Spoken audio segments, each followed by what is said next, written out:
नमस्कार दोस्तों, स्वागत है आप सभी का आज एक नया धमाकेदार सेशन में यही विज्ञान शास्त्र पर। मैं हूं आपका होस्ट नीलव फ्रॉम आईआईटी दिल्ली और आज लेकर आए हूं एक ऐसा चैप्टर जो कि जेईई एडवांस के स्टूडेंट्स के लिए और जेईई मेंस नीट के लिए बहुत ही इंपॉर्टेंट है।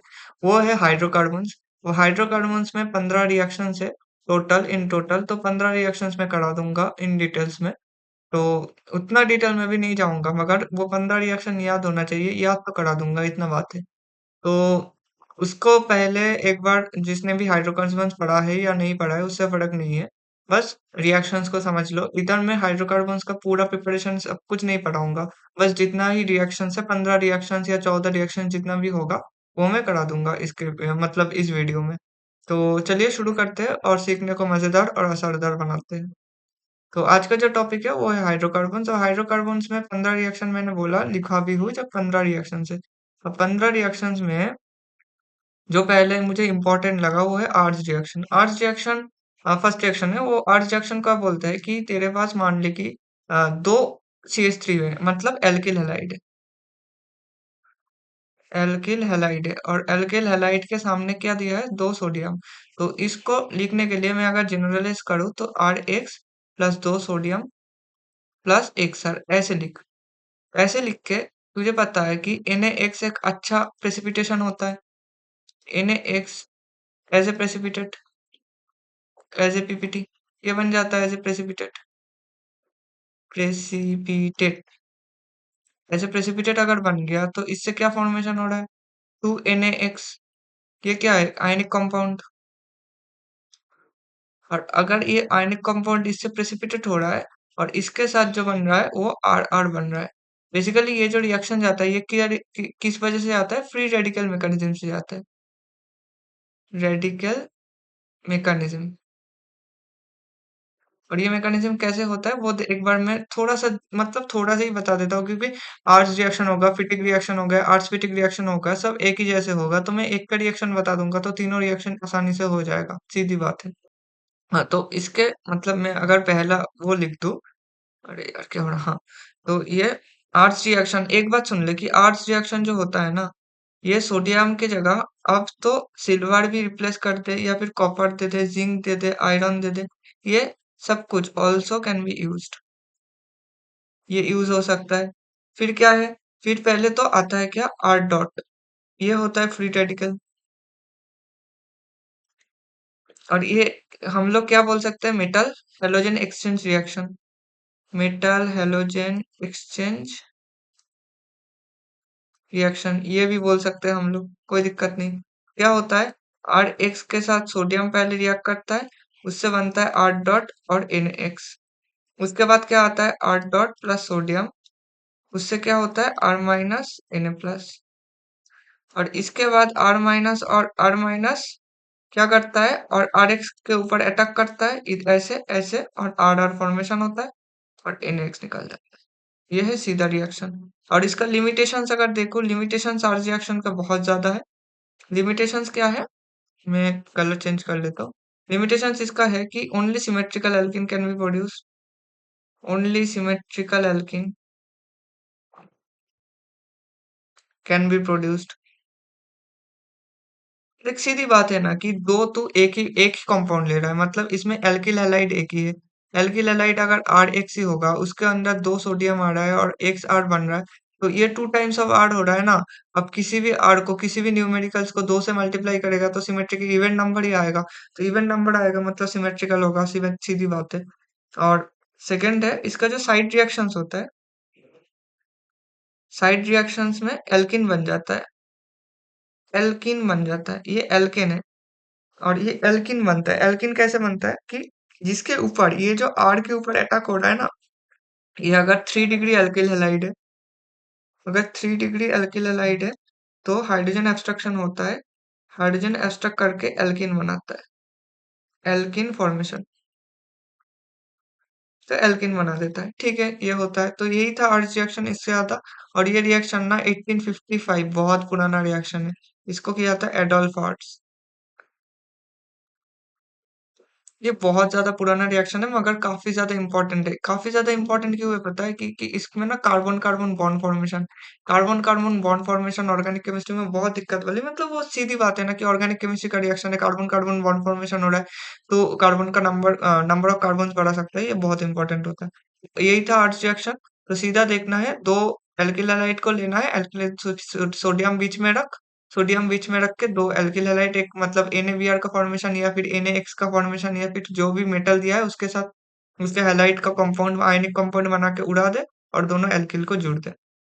अब आते हैं नेक्स्ट रिएक्शन में। पहले फिटिक करा देता हूँ। फिटिक में क्या है? फिटिक में भी सेम रिएक्शन है। अब आर्ट्स रिएक्शन जो था ना, आर्ट्स रिएक्शन जो था वो एल्किल हैलाइड के लिए था और ये जो फिटिक रिएक्शन है ये क्या है? एराइल हैलाइड के लिए। ये है एराइल हैलाइड के लिए। ठीक है? तो इसमें भी क्या होगा? सोडियम है, 2 सोडियम इधर रख, 2 सोडियम रख के NaCl को निकाल दे। NaCl या फिर Na जिस जो भी मन चाहे उसको निकाल दे और क्या जनरेट होगा? फ्री रेडिकल जनरेट होगा। ये फ्री रेडिकल बीच में ये करेगा बॉन्ड फॉर्मेशन हो जाएगा। बॉन्ड फॉर्मेशन करके ये बॉन्ड बना लेगा। यही है फिटिक रिएक्शन।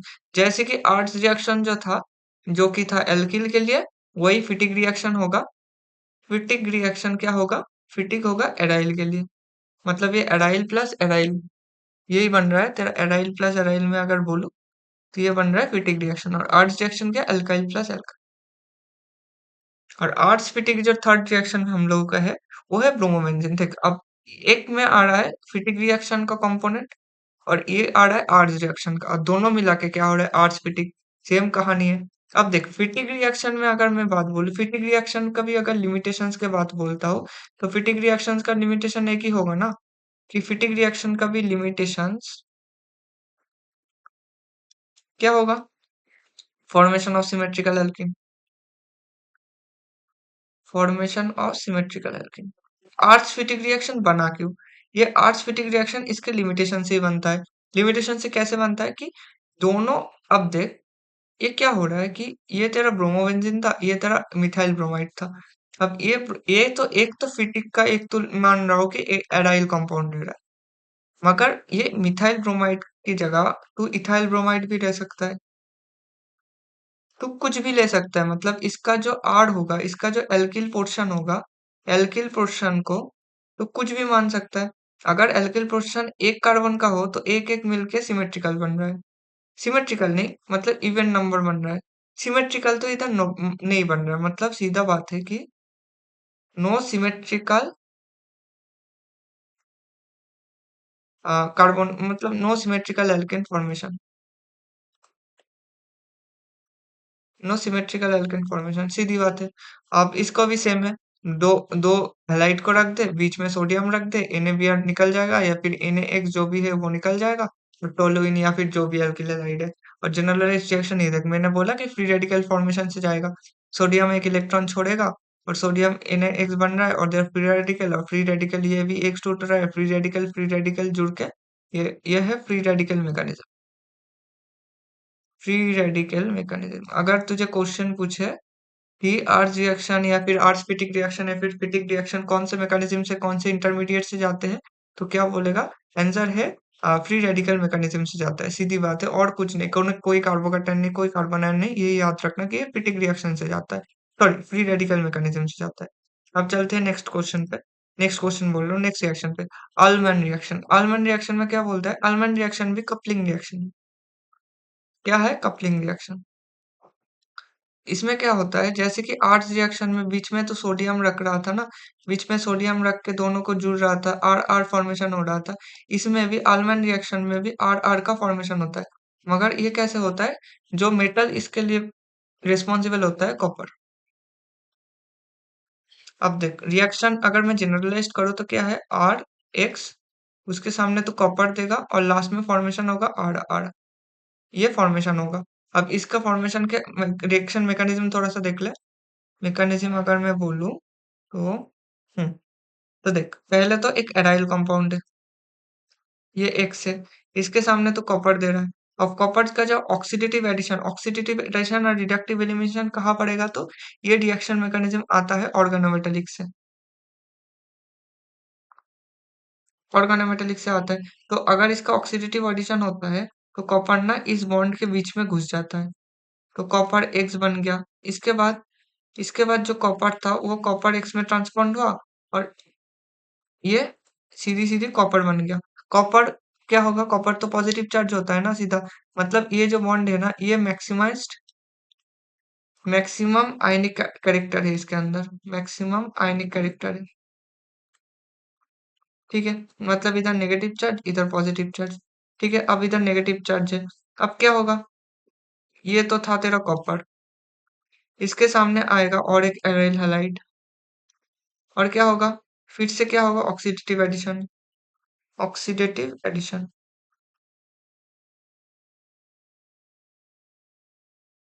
ऑक्सीडेटिव एडिशन मतलब कॉपर फिर से बीच में घुसेगा।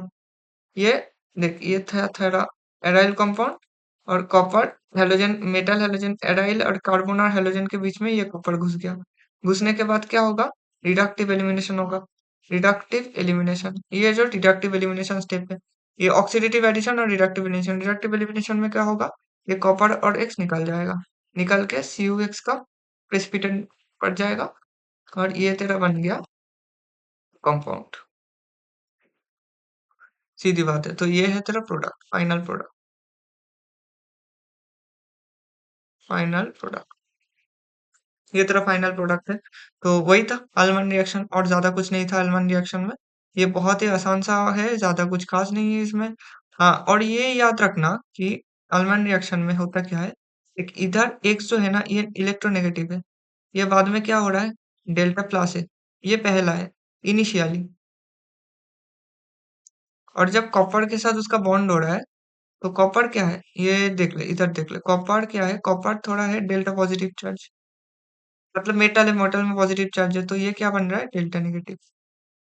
तो रिवर्सल ऑफ पोलैरिटी भी हो रहा है। रिवर्सल ऑफ पोलैरिटी, इसको रिवर्सल ऑफ पोलैरिटी को ही कहा जाता है अल्मंड, इस वजह से इसका नाम है अल्मंड रिएक्शन। इसके बाद चलते हैं नेक्स्ट रिएक्शन पे। नेक्स्ट रिएक्शन क्या है? Franklin reaction. नेक्स्ट रिएक्शन है फ्रैंकलिन रिएक्शन। फ्रैंकलिन रिएक्शन में भी क्या होता है? आर आर का फॉर्मेशन होता है। R R synthesis. ये सभी मैक्सिमम कपलिंग रिएक्शंस की जैसा ही है कि आर आर सिंथेसिस हो रहा है। R R formation. अब ये देख, पहले तो एक एल्किल हैलाइड, इसका स्टार्टिंग मटेरियल क्या है? Alkyl halide. स्टार्टिंग मटेरियल है एल्किल हैलाइड, उसके सामने कौन सा मेटल आ रहा है? जिंक। तो जिंक क्या होगा? पहले तो ऑक्सीडेटिव एडिशन होगा। Oxidative addition. ऑक्सीडेटिव एडिशन होके आठ जेडेनाई बनेगा। मतलब ये जिंक इन इसके बीच में घुस गया। बीच में घुस के फिर से जिंक दे रहा है। फिर क्या आएगा? फिर ये जो जिंक है ना, ये जिंक और आयोडाइड ब्रेक करेगा और आर जेडन डॉट प्लस आई जेडन डॉट, ये बन रहा है। फिर इसके सामने फिर से अल्किल हैलाइड आएगा। ये फिर से फ्री रेडिकल में टूटेगा। फ्री रेडिकल में टूटने के बाद ये भी जुड़ेगा और ये लास्ट में इसके भी क्या होगा? रिडक्टिव एलिमिनेशन स्टेप होगा। रिडक्टिव एलिमिनेशन का स्टेप हो रहा है। रिडक्टिव एलिमिनेशन के स्टेप के बाद ये भी आर आर का फॉर्मेशन हो जाएगा। तो सीधी बात है, तेरे सामने जब भी एल्किल हैलाइड दे ना, जब भी एल्किल हैलाइड दे और उसके सामने कोई मेटल दे दे, चाहे वो कॉपर हो, चाहे वो जिंक हो, चाहे वो सोडियम, दो तुझे क्या करना है? इस एल्किल को लेना है एक बार, जिस साइड हैलाइड अटैच्ड है, ये हैलाइड अटैच्ड है, इस हैलाइड को इधर से तोड़ना है और दूसरी बार ऐसे लिखना है दूसरे एल्किल हैलाइड को, और इधर से भी तोड़ना है और ये एल्काइल को तुझे जोड़ देना है और कुछ नहीं करना है। ये जोड़ देगा तो ये जो बनेगा आर आर, मतलब तेरा एल्किल एल्किल फॉर्मेशन। एल्किल की जगह एराइल भी हो सकता है, कोई दिक्कत नहीं। तो यही था फ्रैंकलिन रिएक्शन, ज्यादा कुछ था ही नहीं। इसमें कार्बन कार्बन बॉन्ड फॉर्मेशन हो रहा है और कुछ नहीं हो रहा है। इसके बाद चलते हैं कोड़े हाउस सिंथेसिस। कोड़े हाउस सिंथेसिस में भी सेम बात है, मगर कोड़े हाउस सिंथेसिस में एक इम्पोर्टेंट बात जो होता है, इसका जो एप्लीकेशन पार्ट होता है ना, इसके एप्लीकेशन में माइकल एडिशन देखा जाता है। माइकल एडिशन मैं थोड़ी देर बाद बता देता हूँ। पहले कोड़े हाउस सिंथेसिस कैसे होता है वो देख ले। पहले तो फर्स्ट पॉइंट है, alkyl halides reacts with lithium in dry ether to form alkyl lithium. सही है। Rx plus 2 Li R Li LiX। LiX क्या है? Ionic compound. आयनिक कंपाउंड है, मतलब इसका प्रेसिपिटेट बन जाता है। सही है, कोई दिक्कत नहीं। फिर this alkyl lithium reacts with copper iodide to gives dialkyl cuprate known as Gilman reagent. हाँ, ये माइकल रिएक्शन जो देते हैं, इस देते हैं कौन? गिलमैन। गिलमैन रिएजेंट ऑर्गेनोमेटेलिक्स मतलब ऑर्गेनिक का जो ऑर्गेनोमेटेलिक्स होता है, जैसे ग्रिग्नार्ड, गिलमैन, ये सब का बात बोल रहा था। हाँ, तो ये एल्किल लिथियम क्या होता है? कॉपर कॉपर के मैं क्या बोल रहा हूँ, जब कोई मतलब ऐसे दिखे ना नेगेटिव चार्ज और पॉजिटिव चार्ज, कॉपर आएगा, कॉपर उसके बीच में घुस जाएगा, कॉपर आएगा, इसे बोलते हैं ऑक्सीडेटिव एडिशन। ऑक्सीडेटिव एडिशन, ठीक है। तो कॉपर आया, R2CuLi इसके बीच में घुस गया, और lithium iodide, this dialkyl lithium cuprate reacts with alkyl halide to give alkane and the reaction is known as Corey House synthesis. R2CuLi के फॉर्मेशन हो गया। R2CuLi में R जो है वो नेगेटिवली चार्ज्ड है, ये याद रखने की बात है, नेगेटिवली चार्ज्ड है। बढ़िया, ठीक है। अब R2C के पास सामने फिर से देगा R.X, और तुझे क्या पता है इधर फिर से होगा क्या? Reductive elimination. पहले ऑक्सीडेटिव एडिशन, फिर रिडक्टिव एलिमिनेशन। रिडक्टिव एलिमिनेशन के स्टेप के बाद क्या फॉर्मेशन हो रहा है? सीधी बात है, R R dash, R R dash. मतलब ये भी सीधी बात है, सेम टाइप का रिएक्शन है, जैसे कि आर्स था, जैसे कि फ्रैंकलिन था, जैसे कि अल्मान था, आर आर डैश का फॉर्मेशन हो रहा है। हाँ, ये बात तो गया, ये भी देख, बी आर है, इधर कॉपर लिथियम है, तो क्या होगा? कॉपर जाके इसके बीच में घुस जाएगा, और इधर जो एल्किल था इसके साथ जुड़ जाएगा। ये है, सीधी बात है, खत्म।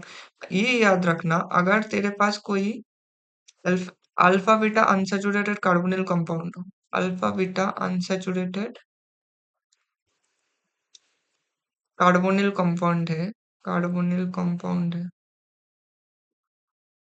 इसके सामने तुझे दिया रहा है R2CuLi, एक बार, तो ये आर, देख RMgx तुझे पता होता है, अगर RMgx में कलर चेंज कर देगा, RMgx देगा, R माइनस का अटैक करेगा 1 2 पोजीशन में, इस पोजीशन में अटैक करता है, तो इसका होता है 1 2 पोजीशन अटैक, 1 2 अटैक। मगर R माइनस क्या होता है ना, ये इधर अटैक करता है, इधर होता है, ये याद रखना, ये करता है 1 4 प्रोडक्ट, ठीक है। ये याद रखना, क्योंकि इसका ना नेचर थोड़ा सा सॉफ्ट होता है, सॉफ्ट नेचर होता है। ये सॉफ्ट नेचर किसके वजह से होता है? कॉपर के वजह से होता है। और ये R माइनस का होता है हार्ड नेचर, ये हार्ड नेचर किसके वजह से होता है? मैग्नीशियम के वजह से होता है। यही था कोड़े सिंथेसिस में, और कुछ ज्यादा नहीं था। ये माइकल एडिशन, मैंने लास्ट में जो माइकल एडिशन बताया, ये थोड़ा याद रख लेना, और ज्यादा कुछ इसमें याद रखने की जरूरत भी नहीं है। ये बस माइकल एडिशन याद रख लेना, और कैसे फॉर्मेशन होता है। और सीधी बात है, अगर नॉर्मल एल्किल कंपाउंड से दिया है तो उधर सीधा R R dot R R dash बना दे, और कुछ नहीं करना है। तो चलते नेक्स्ट रिएक्शन में। नेक्स्ट रिएक्शन तो सबसे आसान है, सेविथियर सेंडरसन रिएक्शन, ज्यादा खास कुछ इंपॉर्टेंट नहीं है, मगर फिर भी ले आया हूँ। सेविथियर सेंडरसन रिएक्शन में क्या होता है कि निकेल वेस्ट हाइड्रोजनेशन है, जैसे तेरा पैलेडियम कैटलिस्ट करते हैं, निकल कैटलिस्ट करते हैं, रेने निकल करते हैं, क्या करते हैं? CnH2n है, उसको मतलब एल्किन से एल्केन कन्वर्ट होता है, एल्केन, एल्किन से एल्किन कन्वर्ट, मतलब तेरा अगर बोलूं मैं कि ये था सी, मतलब H, hydrogen hydrogen hydrogen hydrogen, इथिन था, प्लस हाइड्रोजन दिया, निकल दिया, ये किस में कन्वर्ट हो गया? CH3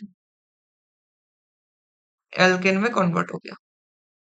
अब ये क्या बोला है? इसमें बहुत कुछ बोला है, मगर इसमें इम्पोर्टेंट कुछ नहीं है, बस एक बार पढ़ लेना कि converting the unsaturated hydrocarbon. Unsaturated hydrocarbon कौन होता है? जिसके अंदर क्या होता है? डबल बॉन्ड प्रेजेंट होता है, डबल बॉन्ड या ट्रिपल बॉन्ड प्रेजेंट होता है, इसको बोलते हैं unsaturated compounds into the saturated hydrocarbon, मतलब जिसमें जिसमें डबल बॉन्ड या ट्रिपल बॉन्ड प्रेजेंट नहीं होता है, प्रेजेंट नहीं होता है, ठीक है।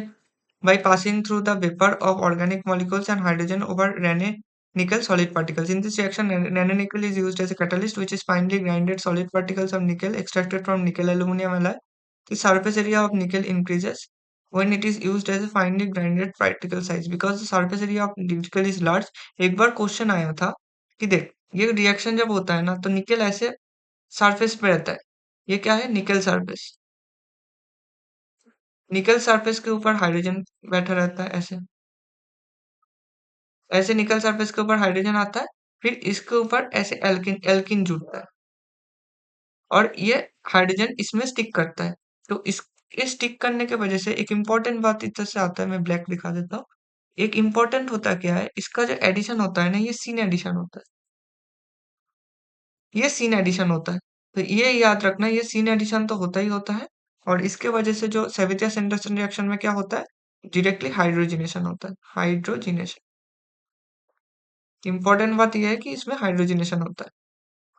यही था सेवितिया-सैंडरसन रिएक्शन में। तो इसके बाद चलते हैं हम दूसरे रिएक्शन में। ये तो सोडालाइम डिकार्बोक्सिलेशन है। ये रिएक्शन में तो कुछ खास, ज्यादा कुछ खास है ही नहीं। ये तो बहुत आसान रिएक्शन है।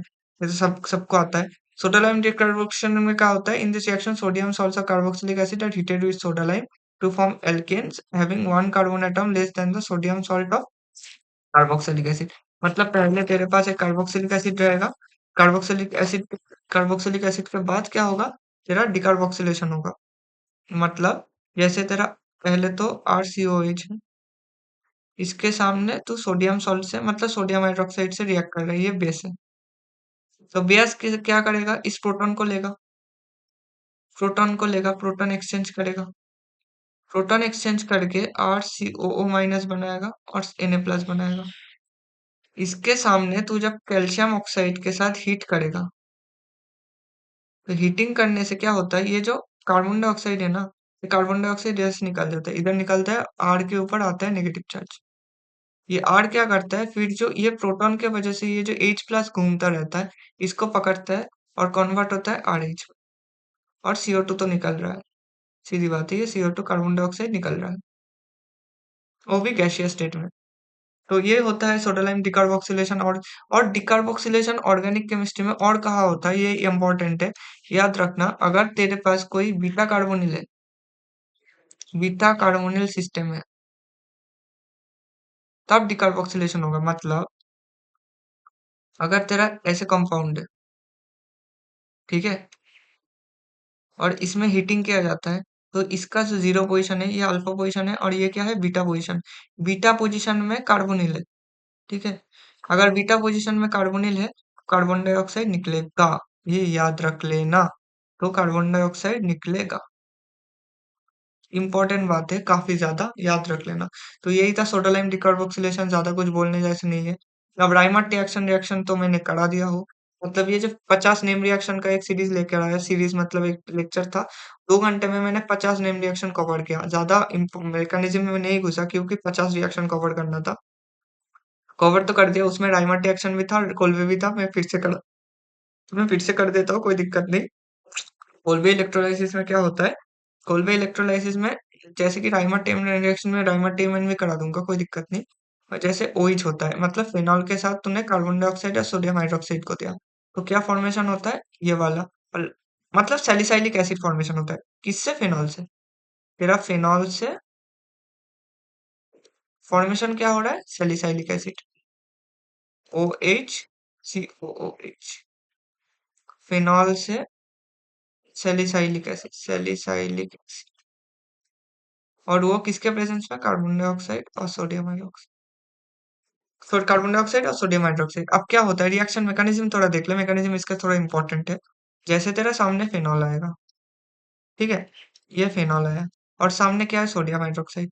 तो सोडियम हाइड्रोक्साइड क्या करेगा, पहले प्रोटॉन एब्स्ट्रैक्ट करेगा, प्रोटॉन एब्स्ट्रक्शन। प्रोटॉन एब्स्ट्रैक्ट करके ओ माइनस आएगा। अब ये ओ माइनस क्या करेगा, नेगेटिव चार्ज है और सोडियम घूम रहा है, तो सोडियम के साथ चिलेट करेगा Na प्लस के। अब सोडियम के साथ अगर चिलेट कर लिया, ये सोडियम को मैंने ना ठीक से दिखा, देखिए इतना तो तू समझ गया। तो ये हाइड्रोजन एब्स्ट्रैक्ट हो गया, अब फेनॉक्साइड आयन बन गया। इसे क्या बोलते हैं, फेनॉक्साइड आयन, फेनॉक्साइड आयन। अब ये ऑक्सीजन माइनस के साथ सोडियम प्लस चिलेट कर रहा है। अब सोडियम प्लस के साथ क्या जुड़ेगा, इसके साथ जुड़ेगा कार्बन डाइऑक्साइड। अब O माइनस क्या है, इलेक्ट्रॉन डोनेटिंग ग्रुप। ये आएगा इधर, ऑर्थो पोजीशन से आएगा इलेक्ट्रोफिलिक सेंटर, ये है electrophilic centre, electrophilic centre, electrophilic centre. इसके ऊपर अटैक होगा, इसके ऊपर अटैक होने से तो क्या होगा, ये बन रहा है, ये ऑक्सीजन के ऊपर डबल बॉन्ड आ गया, इधर से अटैक हुआ और ये O माइनस Na प्लस, ये बन गया है। अब इसके बाद क्या होगा, ये जो हाइड्रोजन है, सोडियम हाइड्रोक्साइड आएगा, फिर से ये हाइड्रोजन को लेगा, ये हाइड्रोजन एरोमेटिसिटी को बैक करेगा, एरोमेटिसिटी बैक करने से इधर O माइनस आ गया और इधर फिर से ये आ गया। अब इसके बाद तो इसके सामने अगर कोई एसिड देगा, मतलब H3O प्लस का सॉल्यूशन दे, मतलब डाइल्यूट एसिड। डाइल्यूट एसिड मतलब सीधा बोलते हैं जिसे वार्ड कप। इसको अगर तू वार्ड कप कराएगा तो फॉर्मेशन क्या होगा, मतलब क्या फॉर्म हो रहा है, OH और COOH, ये हो रहा है सैलिसाइलिक एसिड। तो तुझे क्या याद क्या रखना है कोल्बे इलेक्ट्रोलाइसिस में, कोल्बे इलेक्ट्रोलाइसिस में फिनॉल से क्या बन रहा है, salicylic acid. OH ortho position में कार्बोक्सिलिक एसिड, इसे बोलते हैं सैलिसाइलिक एसिड। और रिएजेंट क्या है, कार्बन डाइऑक्साइड और सोडियम हाइड्रोक्साइड। सोडियम हाइड्रोक्साइड कैसे रिएक्ट कर रहा है, एज ए बेस रिएक्ट कर रहा है। और कार्बन डाइऑक्साइड कैसे रिएक्ट कर रहा है, as a electrophile. As a electrophile, ये याद रख लेना। इसके बाद ये इलेक्ट्रोफाइल दिख रहा है, मतलब मैं तो बोल ही रहा हूँ, या लिख लिख लेना। ऑल टाइम ना कॉपी लेके बैठना, ये इंपॉर्टेंट होता है। रायमाट टेम्परेचर रिएक्शन मैं बाद में करा देता हूँ, पहले ये दो छोटू छोटू रिएक्शन है मैं कर देता हूँ। फ्रीडल क्राफ्ट एसाइलेशन और फ्रीडल क्राफ्ट एल्काइलेशन।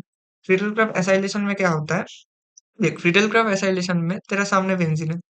बेंजीन ना, बेंजीन एरोमेटिक तो है, एरोमेटिक के साथ साथ इसके अंदर 3 पाई बॉन्ड्स है। 3 पाई बॉन्ड्स मतलब समझता है, बहुत ज्यादा न्यूक्लियोफिलिक कैरेक्टर। न्यूक्लियोफिलिक कैरेक्टर, अब न्यूक्लियोफिलिक कैरेक्टर इसके पास है तो ये क्या करेगा, एज ए न्यूक्लियोफाइल अटैक करेगा। किसके ऊपर अटैक करेगा, सामने इलेक्ट्रोफाइल होना चाहिए। सामने अगर इलेक्ट्रोफाइल होना चाहिए तो ये देख CH3COCl, ये है CH3COCl। इसके अंदर क्या है, एसिड क्लोराइड। ये अगर एसिड क्लोराइड है तो इसका सामने जो डेल्टा पॉजिटिव चार्ज है ये बहुत ज्यादा हाई है। अगर डेल्टा पॉजिटिव चार्ज हाई है तो न्यूक्लियोफाइल आएगा, अटैक करेगा, क्लोरीन इधर से निकल जाएगा और ये बन रहा है तेरा COCH3। और ये अगर ढंग से लिखो तो पहले ये इलेक्ट्रोफाइल क्लोराइड निकलता है, पहले क्लोराइड निकल के बनता क्या है, COCH3। COCH3 प्लस ये बनता है और इसके ऊपर बेंजीन रिंग अटैक करेगा एज ए न्यूक्लियोफाइल, अटैक करके ये फॉर्मेशन हो रहा है COCH3। और इसे हम लोग बोलते हैं एसिटोफेनॉन। अब इसका एनाइड्राइज एल्युमिनियम क्लोराइड का क्या रोल है। एनाइड्राइज एल्युमिनियम क्लोराइड क्या करता है, ये जो कार्बोनिल बॉन्ड होता है, मतलब तेरा जो CH3COCl, ये तो इसको एक्टिवेट करना होगा, मतलब इसका इलेक्ट्रोफिलिसिटी को बढ़ाना पड़ेगा। इसका इलेक्ट्रोफिलिसिटी है, मतलब जैसे ई प्लस है, ये डेल्टा पॉजिटिव चार्ज को बढ़ाना पड़ेगा। अगर डेल्टा पॉजिटिव ज्यादा बढ़ेगा तो न्यूक्लियोफाइल आएगा, रिएक्ट करेगा ना। तो इसका डेल्टा पॉजिटिव चार्ज को तो जितना ज्यादा मतलब उसको बढ़ाएगा कैसे, तो ऑक्सीजन को ज्यादा खींचे, ऑक्सीजन अगर ज्यादा खींच लिया इलेक्ट्रॉन तो उसका ई प्लस मतलब डेल्टा प्लस बढ़ेगा। ऑक्सीजन ज्यादा खींचेगा कैसे, अगर ऑक्सीजन का डेफिशिएंसी हो जाएगा तो ऑक्सीजन का डेफिशिएंसी कैसे कर पाएगा, अगर ऑक्सीजन के ऊपर कोई पॉजिटिव चार्ज आ गया। ऑक्सीजन के ऊपर पॉजिटिव चार्ज जाने के लिए ऑक्सीजन एल्युमिनियम क्लोराइड को डोनेट करता है। ये लुईस एसिड की तरह एक्ट करता है और ऑक्सीजन उसका लोन पेयर एल्युमिनियम के ऊपर डोनेट करता है। एल्युमिनियम के ऊपर नेगेटिव चार्ज जाता है और इसके ऊपर पॉजिटिव चार्ज जाता है और और बदले में कार्बन का डेल्टा प्लस इंक्रीज हो जाता है बहुत ज्यादा, इसलिए रिएक्शन बहुत ज्यादा जल्दी हो जाता है। तो फ्रीडल क्राफ्ट एसाइलेशन में ज्यादा कुछ यही था। मतलब अब शॉर्टकट देख ले, जिसको भी शॉर्टकट पसंद है, CH3COCl है तो CH3CO, Cl को इधर से हटा दे और इसके जगह बेंजीन लगा दे, सीधी बात है, खत्म। Friedel craft alkylation, Friedel craft alkylation में भी सीधी बात है, बहुत आसान है। ये फ्रीडल क्राफ्ट का जो दोनों रिएक्शन है ना, ये बहुत ज्यादा, मतलब बहुत ज्यादा ही आसान है, इसमें ज्यादा कुछ खास करने का नहीं होता है। हाँ, उसमें एसाइलेशन था, मतलब कोई एसाइल ग्रुप जुड़ रहा था। एल्काइलेशन मतलब कोई एल्काइल ग्रुप जुड़ रहा है और कुछ नहीं हो रहा है इसमें। और क्या बच रहा है, Friedel craft alkylation. Friedel craft alkylation में तो एक चीज, मतलब एक चीज ना फ्रीडल क्राफ्ट एल्काइलेशन में तुझे याद रखना पड़ेगा, वो क्या है, इसमें देख एल्किल ग्रुप ऐड हो रहा है वो सबको पता होता है। मैं पहले तो रिएक्शन मैकेनिज्म बता देता हूँ। इसमें भी एक बात देख लो, बेंजीन तो कॉमन है ही है और उसके सामने क्या दे रहा है, RX दे रहा है, ठीक है। और RX कैसे ऐड होता है, R जैसे कि ऐड होता है, R most stable, most stable R plus, ऐसे ऐड होता है। कैसे होगा कि जब RX तेरे सामने दिया हो रहा है,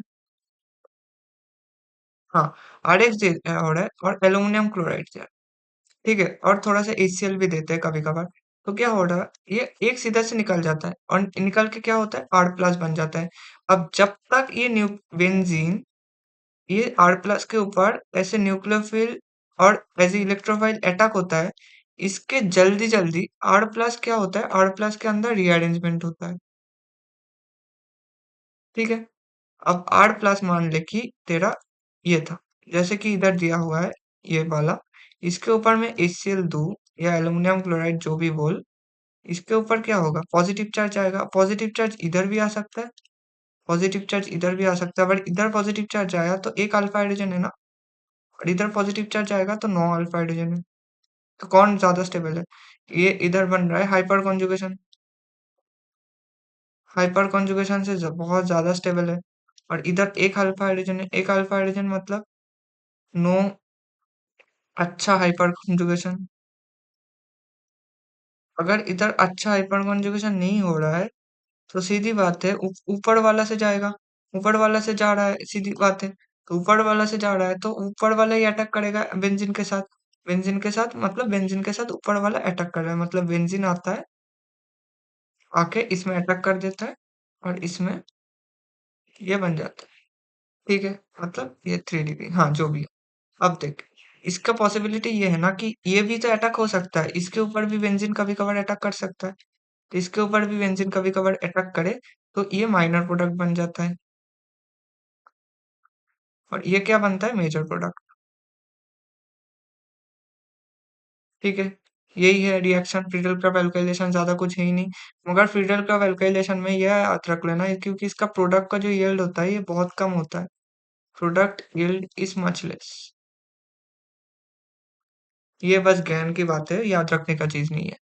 तो यही था, बेंजीन जाता है अटैक करता है और ये फॉर्मेशन होता है पहले कार्बोकैटायन C+, और उसके बाद ये इसका अटैक करता है, इसके ऊपर एरोमेटिसिटी लॉस होता है, फिर से एरोमेटिसिटी, एरोमेटिसिटी गेन करने के लिए हाइड्रोजन एब्स्ट्रैक्ट हो जाता है, एरोमेटिसिटी गेन होता है फिर इसके इससे, ठीक है? तो यही था फ्रीडल का कैलकुलेशन में। इसके बाद है ओजोनोलाइसिस रिएक्शन। ओजोनोलाइसिस रिएक्शन तो भाई सबसे आसान होता है, मतलब तेरे पास एक एल्कीन दिखी, मतलब अनसेचुरेशन देखा, अनसैचुरेशन देखा तो क्या करेगा, बीच में से उसे तोड़ दे, इधर डबल बॉन्ड ऑक्सीजन लगा दे, इधर डबल बॉन्ड ऑक्सीजन लगा दे, खत्म कहानी। ओजोनोलाइसिस रिएक्शन में इतना ही था। और ये किससे जाता है, ओजोनाइट फॉर्मेशन से जाता है, मतलब ओजोन जो आता है ना, अगर मैं रिएक्शन की बात करूं तो ओजोन आता है ऐसे, मतलब ओजोन रहता है, तो क्या होता है उसके बाद ओजोन, ये R1 R2 R3 R4 कुछ भी हो सकता है, कुछ फर्क नहीं पड़ता।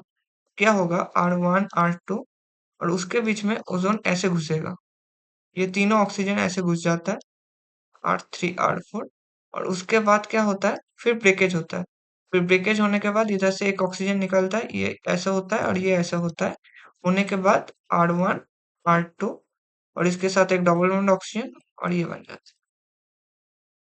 अब ये तो भैया हो गया जब एल्किन्स था, जब क्या था, एल्किन्स मतलब डबल बॉन्ड था, डबल बॉन्ड था तब हो गया। और जब ट्रिपल बॉन्ड आया, ट्रिपल बॉन्ड की वजह से क्या होगा, सामने O3 है, O3 से वजह से, देख मैंने क्या कहा कि ये कार्बन था, जब ओजोनाइट फॉर्मेशन होता है R1 R2 R3 R4, ये चार तीनों ऑक्सीजन घुस गया ओजोन का, और इसके बॉन्ड में एक बॉन्ड रह ही जाता है, और जब इसको भी टूटता है तो तोड़ दे, कोई दिक्कत नहीं, ऐसे तोड़ दे। मैंने कहा दो डबल बॉन्ड को इधर से तोड़ दे, इसमें एल्केन में दो डबल बॉन्ड था, दो डबल बॉन्ड, दो डबल बॉन्ड तोड़ दे, मतलब सॉरी दो डबल बॉन्ड नहीं, एक डबल बॉन्ड, एक डबल बॉन्ड तोड़ दे, एक डबल बॉन्ड तोड़ दिया तूने, और इधर से भी एक डबल बॉन्ड तोड़ दिया तो एक सिंगल बॉन्ड बचा, तो एक सिंगल बॉन्ड को रहने दे, डबल बॉन्ड को तोड़ दिया, फिर इसका भी ZnH2, मतलब ZnH2 तो चाहिए, मतलब इसका रिएजेंट ही है ZnH2, तोड़ने के बाद ये बॉन्ड भी तोड़ जाएगा, ये बॉन्ड टूटने के बाद ऑक्सीडेशन हो रहा है ना, ओजोनोलाइसिस मतलब ऑक्सीडेशन हो रहा है, तो कीटोन था, कीटोन को ऑक्सीडाइज करके क्या बन रहा है, कार्बोक्सिलिक एसिड, इसका भी कार्बोक्सिलिक एसिड, तो दो मॉलिक्यूल्स, तो एक मॉलिक्यूल से दो मोल बनता है, ये याद रख लेना। यही था ओजोनोलाइसिस रिएक्शन में, और कुछ था नहीं ओजोनोलाइसिस रिएक्शन। इसके बाद आता है बार्च रिडक्शन। ये भाई काफ़ी ज़्यादा इम्पोर्टेंट है बार्च रिडक्शन। इससे मतलब इससे ज़्यादा रिएक्शन मतलब जेईई एडवांस का जो मैंने प्लेलिस्ट कराया ना, उसमें देखना मैंने बोला कि बार्च रिडक्शन से मैंने लगभग 5 या 6 एडवांस का पीवाईक्यू कराया लास्ट 10 इयर्स में। इससे एक क्वेश्चन तो आता ही आता है। तो चल देख लेते हैं, क्वेश्चन अगर आता है तो हम भी छोड़ेंगे थोड़ी, फोड़ तो देंगे ही। तो क्या होगा, बार्च रिडक्शन दोनों टाइप का होता है। पहले मैं एल्काइन का कराऊंगा, फिर बेंजीन का कराऊंगा। पहले एल्काइन का दिखा देता हूँ। ये एक एल्काइन है। एल्काइन मतलब जिसके अंदर ट्रिपल बॉन्ड होता है। अब एल्काइन का सामने तो एक इलेक्ट्रॉन देगा, देखो ये CH3 है, ये तेरा एल्काइन है।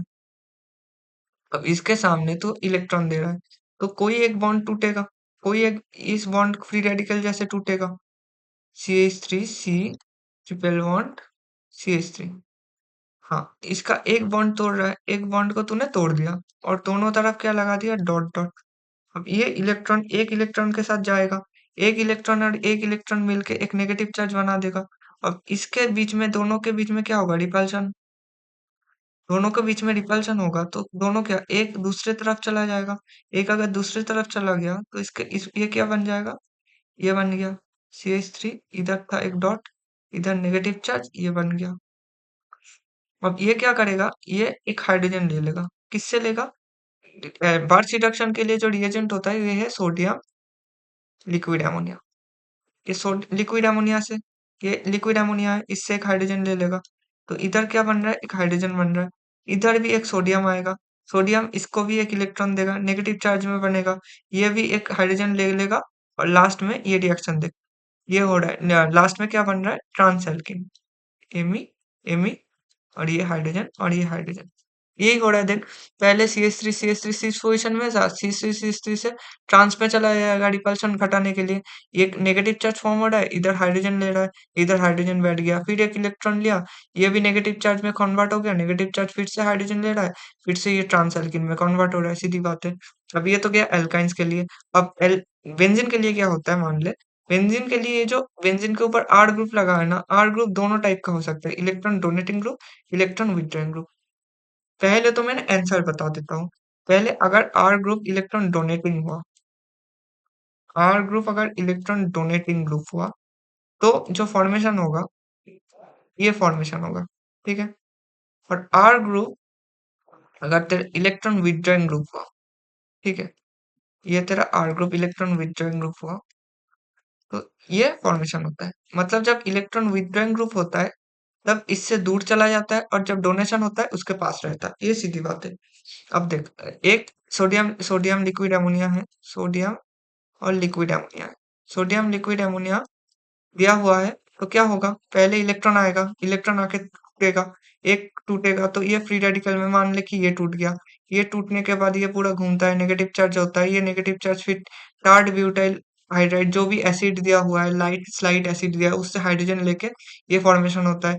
फिर इधर फ्री रेडिकल फिर से एक सोडियम होता है, सोडियम से एक इलेक्ट्रॉन लेता है, इलेक्ट्रॉन लेके फिर नेगेटिव चार्ज देता है, negative charge tarred butyl oxide से फिर से ये कंपाउंड बना देता है। ये कंपाउंड कब होगा, जब आर क्या होगा, इलेक्ट्रॉन डोनेटिंग ग्रुप। ये याद रख लेना, ये इधर सिंपली दिखा हुआ है, इतना कुछ याद रखने का जरूरत नहीं है। मैं जो शॉर्टकट बता रहा हूँ ना, ये शॉर्टकट्स याद रख लेना, ये बहुत ज्यादा इंपॉर्टेंट होगा। क्योंकि सोडियम सोडियम जब भी होगा ना, तो मैकेनिज्म जाएगा फ्री रेडिकल। क्योंकि सोडियम एक ही इलेक्ट्रॉन डोनेट कर सकता है, एक ही इलेक्ट्रॉन डोनेट करेगा तो वो घंटा फ्री रेडिकल से ही जाएगा ना, सीधी बात है। तो ये बात, इस रिडक्शन भी खत्म हो गया, बात रिडक्शन में भी उतना कुछ खास था ही नहीं। लास्ट में जो एक ही शायद बच रहा है वो है कुचरॉव रिएक्शन। और ऑक्सीमार्क्यूटेशन, डिमार्क्यूटेशन, हाइड्रोबोरेशन रिएक्शन में क्या ही करा, वो तो बहुत आसान सा चीजें है। तो वो मैंने छोड़ दिया। वो 50 रिएक्शंस मैंने है ना उधर करा दूंगा, या फिर मैं दूसरे वो जब कार्बोनिल कंपाउंड्स लाऊंगा, कार्बोनिल कंपाउंड्स में कर दूंगा। कुचरॉफ रिएक्शन जो है, कुचरॉफ रिएक्शन में ये ऑक्सीमार्क्यूटेशन डिमार्क्यूटेशन जो होता है ना, OMDM, उसका एक एडिशनल पार्ट है। एडिशनल पार्ट मतलब उसका एक्सटेंशन है। अब तुझे पता है कि जब ये होता है, जब ये एल्केन्स का साथ होता है, मैं एल्केन्स का दिखा देता हूँ। मतलब तेरा जब ये OMDM होगा, ऑक्सीजन डिमार्कुलेशन में क्या होता है, ये एल्केन है, एल्कीन है, इसके सामने जब Hg2+ आता है, मरकरी आता है या फिर HgOS इक्वल टू आता है, तो क्या आता है R डैश। अब इधर Hg2+ आता है। Hg2+ आने के बाद क्या होता है, Hg2+ आने के वाटर आता है, वाटर आके अटैक करता है और ये टूट जाता है। R डैश, ये R, ये इधर आ गया Hg2+ और इधर आ गया OH। ठीक है। अब इधर डिमार्गेशन की वजह से NaBH4 आता है और ये Hg2+ की जगह एक हाइड्रोजन लग जाता है। तो क्या बन गया R dash H R OH। अब यही रिएक्शन जब एल्कीन के सामने, क्योंकि एल्काइन से पार्टिसिपेट करेगा, एल्काइन से, तो रिएक्शन तो सेम ही चलेगा, रिएक्शन में तो कुछ बदलाव नहीं आएगा। अब जो रिएक्शन में चल रहा था इधर भी सेम होगा। ये ट्रिपल बॉन्ड था, R1 R2 था, R1 R2 के बाद क्या आ रहा है, R1 R2 के बाद तो Hg2+ सॉल्व दे रहा है, Hg2+ इसमें अटैक करेगा, R1 R2 ऐसे रहेगा। अब वाटर आएगा सामने से, वाटर कहाँ अटैक करेगा, इधर अटैक करेगा, इधर खुल जाएगा, तो R1 OH R2 ये होगा और सामने Hg2+ है। इसके बाद NaBH4 दे रहा है, तो NaBH4 देके R डैश, इधर हाइड्रोजन लग रहा है, ये डबल बॉन्ड तो ऐसा ही है ना, OH R2, और ये क्या है, एनॉल फॉर्म है। और यही एक एक्स्ट्रा स्टेप होता है जो कि ऑक्सीमर्क्यूरेशन डिमर्क्यूरेशन से एक्स्ट्रा स्टेप जो कि कुजेरोव रिएक्शन में दिखा जाता है। और इसके बाद ये एनॉल फॉर्म से टोटोमराइज होता है, टोटोमराइजेशन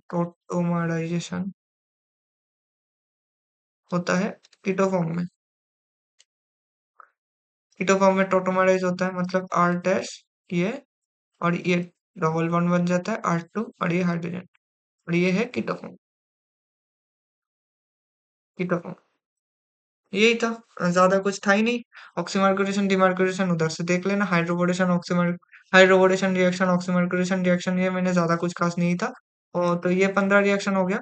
तो हाइड्रोकार्बन्स के ये 14-15 जो भी रिएक्शन है, ये याद रख लेना। ये 15 नेम रिएक्शन, मतलब बोर्ड्स के सामने तो देख ही लेना, मतलब क्लास 12 का जो बोर्ड्स है, क्लास 12 का बोर्ड्स के, क्लास 11 या 12 जो भी है, इसका बोर्ड्स के सामने तो देख लेना हाइड्रोकार्बन्स। और जेई नीट के लिए तो काफी इंपॉर्टेंट है, जेई नीट के लिए काफी इंपॉर्टेंट है, खास कि जेई बच्चे मैंने देख, एडवांस का एक प्रीवियस ईयर क्वेश्चंस का प्लेलिस्ट मैंने कर चुका हूँ, उसमें शायद 26 या 27 वीडियोस अपलोड हो जाएगा।